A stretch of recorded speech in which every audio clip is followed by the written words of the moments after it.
Hello friends, welcome to my YouTube channel. পিএসসির তরফ থেকে অনেক বড় একটা আপডেট এলো। তোমরা যারা যারা ডব্লিউবিসিএস মেন্স 2023 এক্সিকিউটিভ এক্সাম দিয়েছিলে তাদের জন্য অত্যন্ত সুখবর।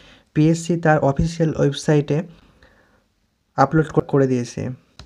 তোমরা পিএসসির ওয়েবসাইটে গিয়ে দেখে নাও। এই যে এখানে পিএসসির ওয়েবসাইটে গিয়ে এই যে বাম দিকে যে নিচে কর্নারে দেখো ভিউ অল লেখা আছে, সেই ভিউ অলে ক্লিক করো। তারপরে ক্লিক করার পর এখানে চলে এসো। এখানে এলেই দেখতে পাবে যে অ্যান্সার কি অফ পেপার 3, 4, 5, 6 চারটা পেপার আপলোড করে দিয়েছে। তোমরা এখান থেকে ডাউনলোড করে নিতে পারবে। দেখো ডান দিকে যে ফাইলের মতো ছোটো ছোটো চারকোনা বক্স আছে দেওয়া, এগুলোতে ক্লিক করলে তোমাদের ডাউনলোড হয়ে যাবে। দেখো আমি তোমাদের ডাউনলোড করে দেখাচ্ছি একটা। এই যে পেপার 3টা, এটাই ডাউনলোড করে দেখাচ্ছি। এখান থেকে তোমরা ডাউনলোড করে নিয়ে অ্যান্সার মিলিয়ে নিতে পারবে।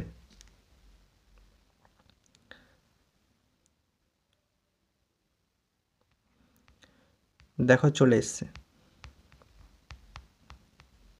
পিএসসি ডব্লিউবিসিএস মেন্সের যখন অ্যান্সার কি আপলোড করে দিয়েছে, আশা করছি যে পিএসসি খুব শীঘ্রই পিএসসি মিসলেনিয়াস ক্লার্কশিপ এইগুলোরও আপলোড করে দেবে।